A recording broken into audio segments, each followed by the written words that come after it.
County Women Veterans are proud to sponsor this episode of Central Florida Salute. Salute. Two.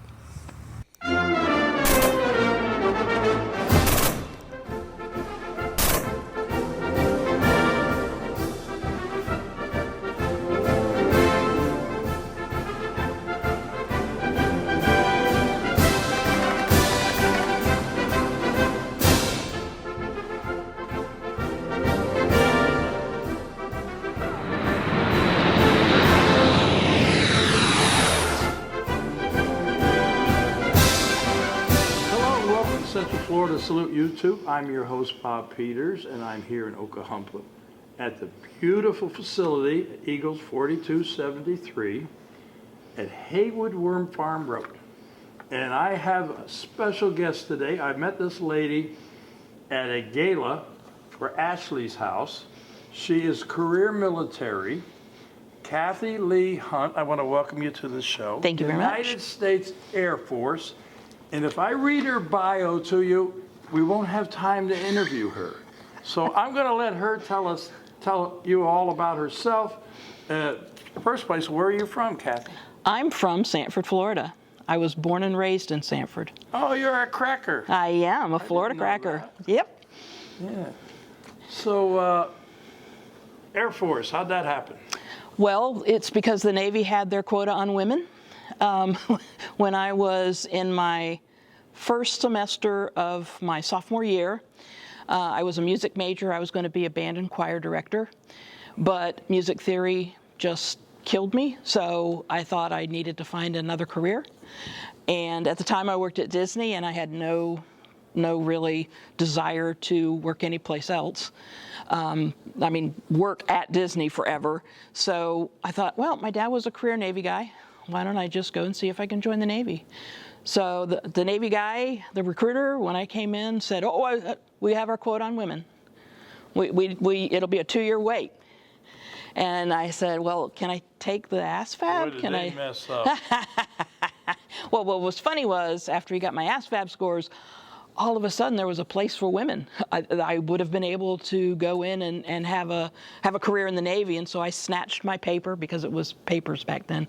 I snatched my paper out of the hand and went down the hall to see the Air Force recruiter, who told me everything I wanted to hear. Travel the world and finish my degree. And so I thought, And you did. Well, I did indeed. But my first enlistment, I didn't. I traveled back and forth from Florida to Texas. And then finally, in my second enlistment, I got to start traveling the world. Mm-hmm. So you went right out of high school and you went into the Air Force? I was in college. In fact, I went to time. Seminole Community College, and now I work at Seminole State College, which was Seminole Community College. Oh, wow. So things come full circle. Yeah, I guess they do. So you decided to join the Air Force. You went probably Lackland, right? Lackland Air Force Base. And then take me on a journey. Where'd you go there? All right. Well, I was one of those people that the recruiter convinced to come in open general, which meant I could have received any job the Air Force wanted to give me. And he presented it that, it leaves all your options open. You don't have to worry about anything. Oh, he was good. Oh, I've swallowed it hook, line, and sinker. So when I was in the second day of training in basic, of course, you do everything they tell you to do, and they told 2 of us to go report to this building. And when we got there, they put us in this room with headphones on, and some gibberish came over the headphones, and we were supposed to translate it. Well, apparently I speak gibberish, because all of a sudden they were going to make me a Russian linguist. Do you know Russian? I do not. It was gibberish. It wasn't any language that I've ever heard at all. It's just, it tests linguistically what you can do. Oh, but I wanted. You had the potential. I had the potential, absolutely. But I didn't want to be a Russian linguist, because I knew it would be in isolated, desolate areas, just staying in a room listening for any radio transmission that was in Russian. So the girl that went with me had a guaranteed job as a medic. And when it was career day, we went in and talked to the career counselors and said, look, she did well on the Russian linguist. I did well on the Russian linguist. She came in guaranteed medic. I came in guaranteed nothing. Could we swap? And me be a medic and she be a Russian linguist. And they bought it. So I went off after Lackland. I went off to Wichita Falls, Texas. And I went to medical service training school there. About 2 weeks before we graduated, some other counselors came in and talked to 4 of us and said, how would you guys like to go to occupational therapy specialist school? I had no idea what that was. But I said, ooh, I like. Sure, why not? Yeah, absolutely. I like going to school and getting paid for it. It was pretty cool. So that was the first job that I had in the Air Force. I was a primary occupational therapy specialist, and I had a secondary as medic. So I got to fill in when I reached Fort Walton Beach, Florida, Eglin Air Force Base. That was my first duty station. Yeah, well, you know, when I read your bio, it talks about the millions of dollars in support of humanitarian operations and this and that. It doesn't say anything about being a medic. That's because... What happened? Yeah, let me tell you, I have a very eclectic career. I'm ready. Because when I was at Eglin Air Force Base, it was very sad as a 21-year-old seeing stroke patients and helping them, but having them die, and you get so close to them working with them. And so I wanted to look for a new thing to do. So at that time, I was accepted as a military training instructor, or what the Air Force calls MTI, or drill sergeant. So I did 3 years there, and at the end of that time, my dad was dying of emphysema. And so I had to, again, go from Texas back to Florida. And so I got a humanitarian relocation, and they gave me 2 choices of jobs. I could be a masonry specialist or a services specialist. I knew what masons did. I didn't want to put grout between tiles. So I went ahead and chose services. I didn't know what they did. At the time, they ran the dorms that were on base and the billeting operations, the lodging. How many years were you in the Air Force when you're doing all this? At that time, I was 5 years in. Okay. So it was an interesting thing. 5 years in is when you started getting into this other career? But you Yes. said you were a drill sergeant. I was a drill sergeant. I actually That's have proof. This is me. Now, I got to tell you something. No disrespect, Okay. but my drill sergeant and I didn't necessarily get along. You know, and when I first went in, he said to me, "We're going to have a GI party." And You thought he was going to bring sodas and pizza? Oh, no, beer and pizza. Oh, beer. Okay. You know, and I'm thinking, well, this is pretty cool. But it's not. It does nothing like that. No. You learned how to drive a buffer. He also told me what I should tell my mother about selling the bathroom. But anyway, I bet you were a tough one, huh? I was a fair one, but I could tell you were. I could really lose it when you tell somebody something over and over and over again, and they still don't get it right. Then I could be a little harsh. But I tell you, the day that we took our male trainees to get their head shaved, Yeah. I swear their brains fell off onto the floor. Because You know what? I said to him, just take a little off the side. and I know when they're but it has an impact for a couple of days on the guys, because they just kind of lose their brains. But they finally catch on, and again, male and female trainees I pushed, and there was a mix of people that I had to tell over and over and over So you again. were a drill things. instructor not just for the women and the men? Absolutely. What year was this? 1980? No, excuse me, 83. Which is remarkable because it wasn't too many years prior to that women had to get out if you got pregnant. Yes. So it was an interesting thing to see how far we went. I had one trainee, a male trainee, who told me on the first day of training that he was not going to take orders from a woman. And Obviously, he wasn't married. exactly. He wasn't married, and he didn't meet our commander was a Colonel lady. Brenda Smith, yes. And so Well, he had some he had a adjustment, very, very difficult time. little adjustment. Yes, he did. So at the end, I think he squared away and realized, oh, wow, I'm going to have to either. Well, you know, I met you, like I said, at the gala for Ashley's house, which is my partner Sue and I have been promoting that, and Yeah. we are very big into it. And the Eagles here and the AMVETS and all these other organizations around here have been supporting it. And in 2015, women entered combat. Mm-hmm. You know, not like, you know, way back then. And you know Catherine up there in Mount Dora, and I do. she has that mural that talks all about the women in the, you know, history and everything. And I'm one of these guys who I have 3 daughters, and you be all you can be. Absolutely. I'm like, people don't understand that. You know, women have done so much in the military and are such a big part of our military now. Well, I will tell you, in 1995, I was at Prince Sultan Air Base. It was a tent city for Operation the Gulf War, basically. And it was Northern Watch, Operation Northern Watch, Gulf War. And that was about as close to combat as you could get. We had Hezbollah that was camping out kind of within the perimeter of the Saudi base, and they were laser pointing our rotator planes, delayed my exit for 2 weeks, which made me very sad.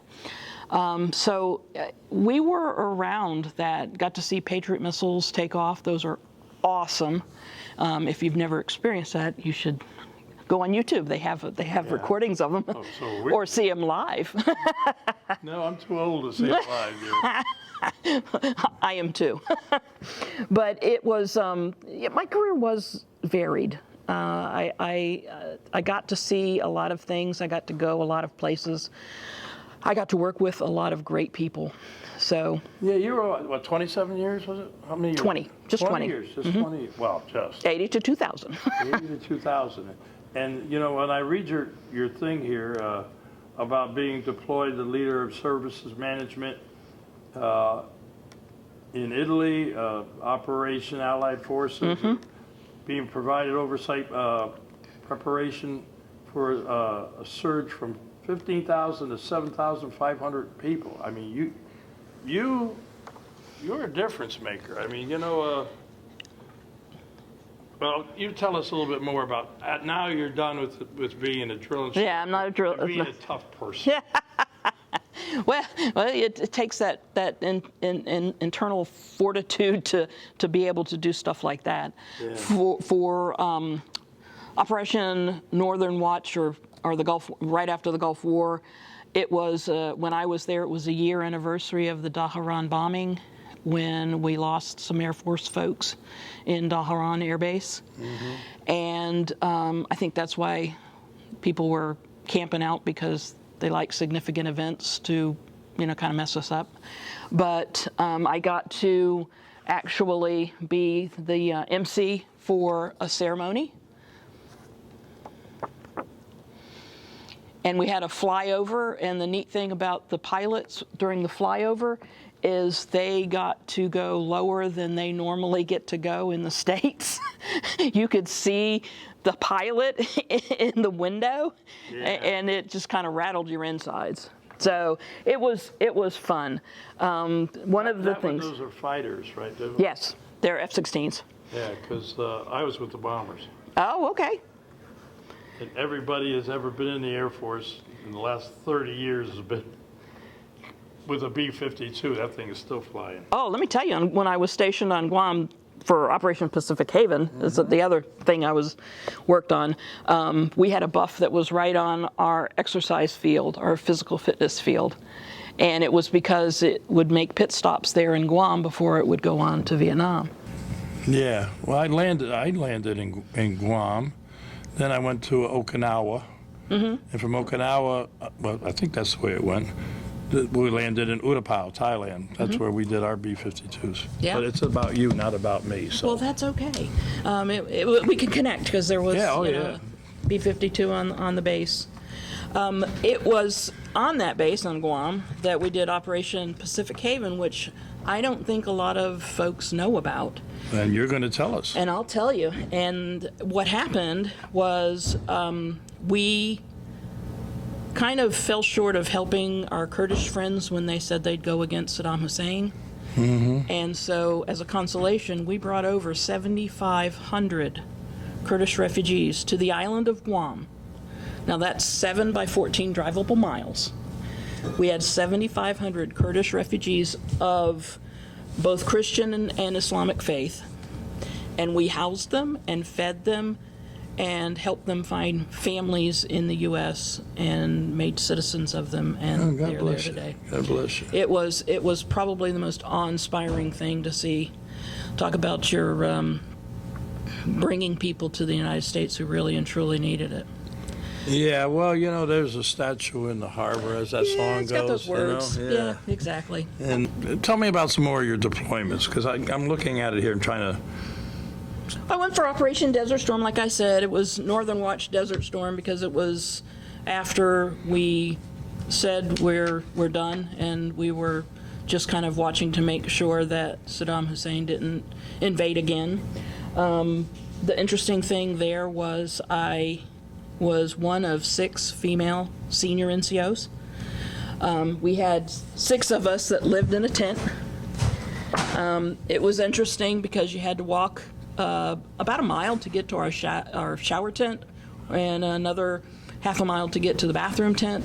So by the time you went from the shower tent back to the tent to get ready for your work day, your hair was all done. You didn't need a blow dryer at all. It was I guess that's the good part. that Right? was the good part.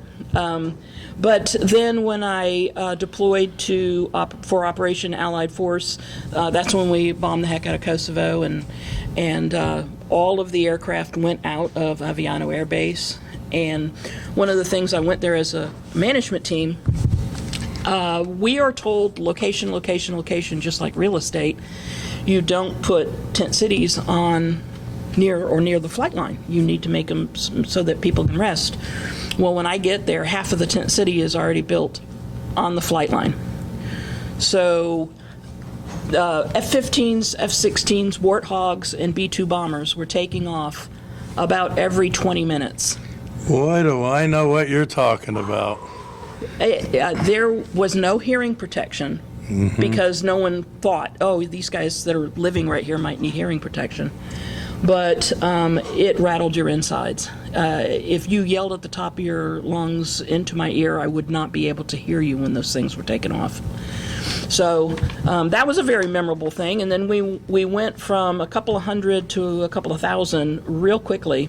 And so we designed a challenge coin that said, if you build them, they will come. And we had a little tent on there because that's basically what we did. We built for about a week tents with hardened floors so that when we had the increase in troops that they'd have some place to lay their heads.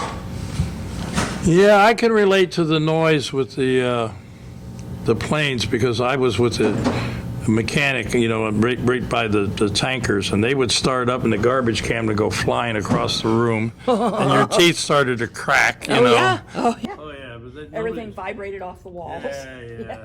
Yeah. Those were the days. Yeah, absolutely. That's why I have hearing aids today. By the way, the VA pays for that. That's a fact. And I'm grateful. I talked to a guy, his name is Tracy Shoemaker, who was with Mission United, and he mentioned the fact that if you're a veteran in the VA, you can get free glasses, but you got to go and pay $50 for the test, and you get free hearing aids, but you got to pay $50 for the test. You'll get. That's the one thing I can That's the one thing positive Yeah, one thing positive. that we can say about the VA. Yeah. So you were all over. You were in Italy. You were in desert. I'm amazed. So 1, 2, 3, 4. Where'd you go? Okay, 1, 2, 3, 4. My first base after tech school was Eglin Air Force Base.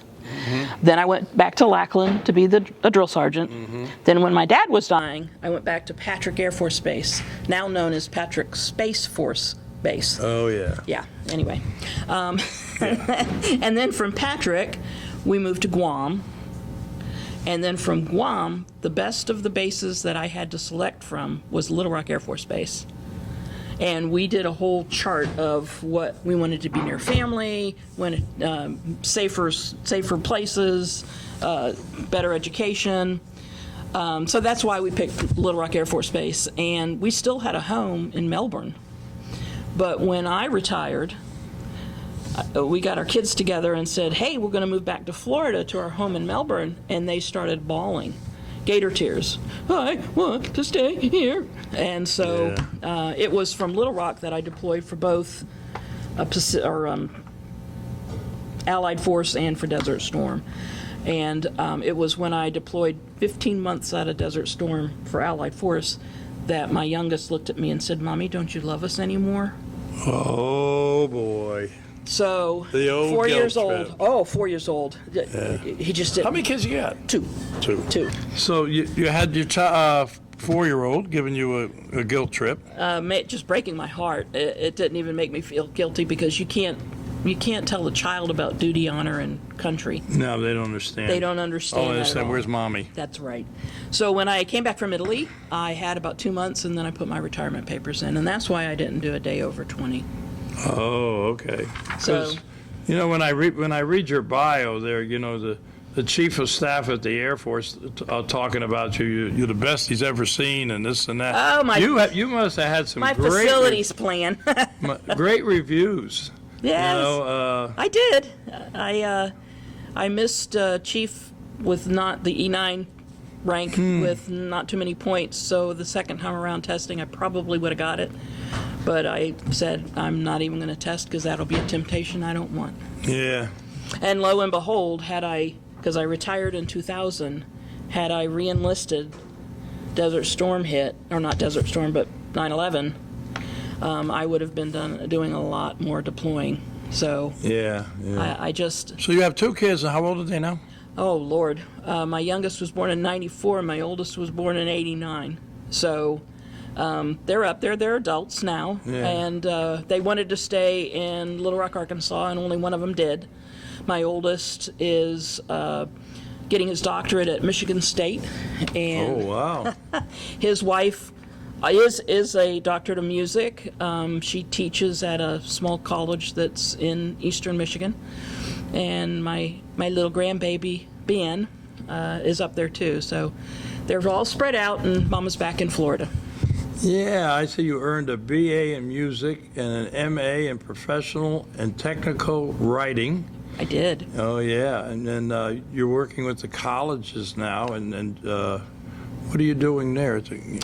Well, because I stayed in Little Rock, one of the things that I did is I had to find a job because, like I used to tell my kids, if Mama doesn't work, Mama doesn't get paid. So I got a job right out of my retirement day was Wednesday. Thursday, I started working in my civilian job.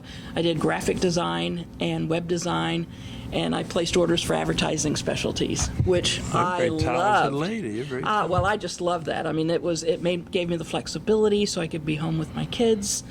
But it was for a small business, and when the economy went down, so did sales, so I had to find a new job. I worked 5 years in an accounting firm. I worked, but I didn't exactly enjoy it. So I went back to school. And I finished my bachelor's in music, the one that I started at Seminole Community College. And then I kind of liked going to school again. So I worked full-time. I was president of the Band Parents Association, coach of soccer and baseball, and I went to school full-time. So it was an interesting time for 4 years, and I loved it. But after I got my master's in professional technical writing, the provost's office was looking for an academic editor, and I applied for it, and I got it. And then they realized that I may be able to help our veteran students, and they made me the military ombudsman. And no one knew what that meant, but I 'Cause that's looked. basically a Navy term. It is a Navy term. I knew that. Yeah, I know. That's very good. I speak Navy too because my dad was a career Navy guy. Oh, okay. But the whole purpose of it was for me to look at their military training to see if they have any needs and if any military training could count as academics, because I lobbied our faculty and I showed them that the American Council on Education recognized our training, and the Community College of the Air Force is a real accredited, regionally accredited community college, so there's no reason why we shouldn't accept it. And that kind of built into becoming the Director of Military Student Success at UA Little Rock. And then a job opening came up for Seminole State College to do basically the same job as Coordinator of Veteran Student Services, and I jumped at the chance to come back home. So tell us about what your job as a coordinator for the veterans, and what exactly do you do? I do a lot of paperwork, not paperwork, but computer work, certifying hours, certifying enrollment so that the students who are using VA educational benefits can get those benefits. So I'm kind of a liaison between the student and the VA to make sure they get those benefits, as well as between the student and the school to make sure that they get the best experience they can at the school. Well, that's cool. That's a paying it forward kind of thing. Yeah, you're making it. You're my kind of people. You're making a difference. You know what I mean? like that. I don't like people that sit around complaining, well, this guy and that guy, Yeah. but you're making a difference. That's what I try. But I've been looking at your bio. There, you got a BA in music. Now, what do you play? You play a piano? Well, I used to play trumpet, and I swear that's not why my son plays trumpet, but it's only because there was a trumpet in the closet, and he really liked it, and it was my trumpet. And I was a choir member, too. So I did trumpet and choir, a dual major. I was going to be a band or a choir director. But I had the most credits in music, and I wanted to finish my bachelor's really quickly. I'm jealous. When I was in school, they wouldn't let me sing in the choir. The only thing I ever got to do was be a statue in a school play. And I saw the cartoon about 2 or 3 weeks ago. The little kid, I forget which one it is, he's supposed to be always in trouble. And he says, I got a part in the school play. And he says, what is it? I opened and closed the curtain. That was me. That was you. I was the only boy left. I didn't get a part. They said, well, you can open and close the curtain. Well, stagecraft is very important. Look at me now, dear. See, look at you now. Now, I got my own YouTube show. Exactly. I'm talking to a lady like you that's highly qualified, music and everything. Yeah, that's all right. I do karaoke, too. Well, there you go. There you go. You're getting your revenge. Yeah. So let me ask you, of all the things you've done in the service, what was the most fulfilling? Honestly, it's when I was the Commandant of Airman Leadership School. That was a special duty assignment, and I was someone who always wanted to show people what leaders were supposed to be. I tried to do it through my actions, and then I got to teach it. Because Airman Leadership School was the first level of professional military education, and we taught first-time supervisors, they were E4s going to E5, how to lead. And we taught everything from motivation to needs to a lot of situational leadership, military history, and we even did a little bit of marching on the parade field, which was kind of nice, my old drill sergeant heart. You got a couple other photographs there that I do. you have. What is that one there? This one was when I was on the parade field at NCO Leadership School. And then this one was at the award ceremony at Airman Leadership School. This was not Airman Leadership School, but NCO Leadership School. This was my first sergeant who came down to be there because they told him that I was winning a couple of awards. So he got to present the award to me. That's cool. Which was special. Yeah. And this one was when I was first selected to be the Commandant of Airman Leadership School. It was a brand new school that we got to start up. Because there used to be 5 levels for the Air Force of professional military education, and they dropped it down to 3. Wow. Well, you've had a great career. There's any more of those that we haven't seen yet? No, we did see those, yeah. I think so of them. Yeah. But you keep in contact with anybody from your military days? I have a lot of friends on Facebook that from my military days. The one thing that really did my heart good was that the majority of people who I supervised personally, if they stayed in, they made E9. Cool. They became chief master sergeants, and good ones too. So Oh, I'm sure. that did my heart. That did my heart proud. Well, Catherine, Yes. before we go, Yes. what would you say to young people, especially young women, about going into the military?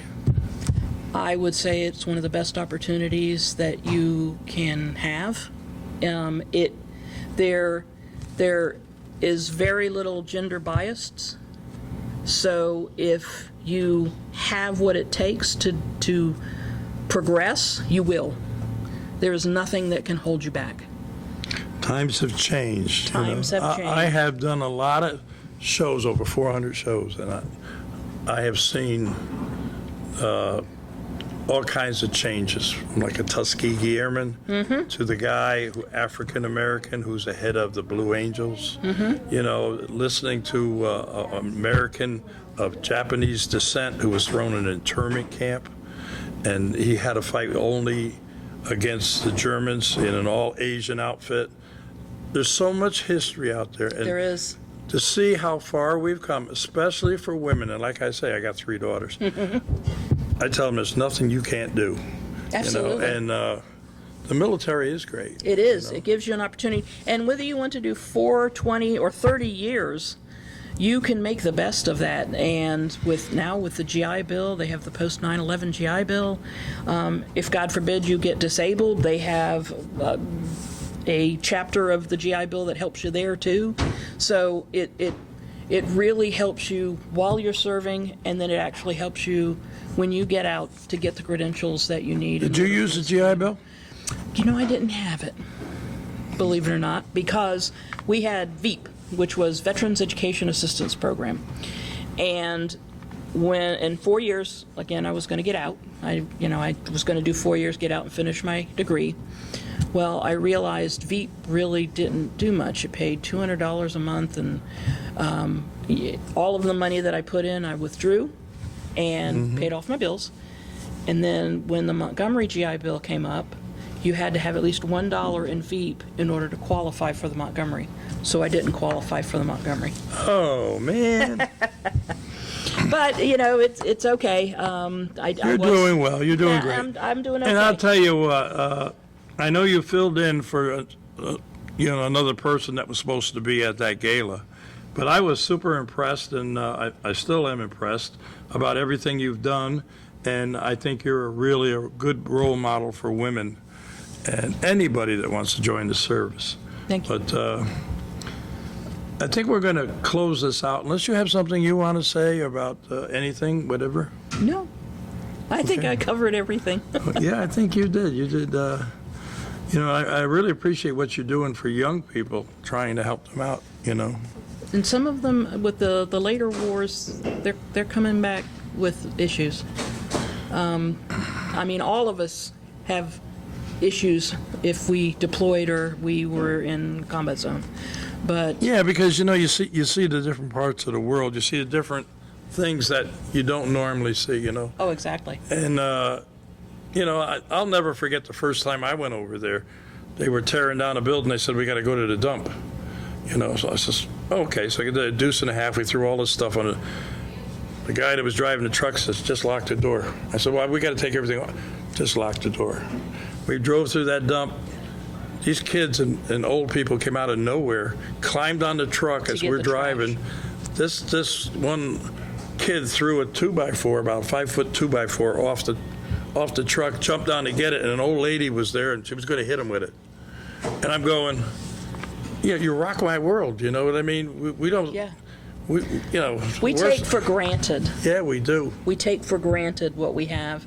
And personally, if I could make it that it would be, you had to join, you had to serve at least 2 years. Serve in the military, do a service, civil service first year, Peace Corps, what have you, so that you can get out of your little world and go to another part of the world and make a difference. Yes. Open your eyes. Well, that pretty much wraps it up, my friend. All right. So we're going to say goodbye, and I know you know how I do it. Yeah, you told me that. Yeah, I told you that. I prepared you. That's right. So, okay, to all our veterans out there, our active military and their families, we salute you for all you do. Till next time.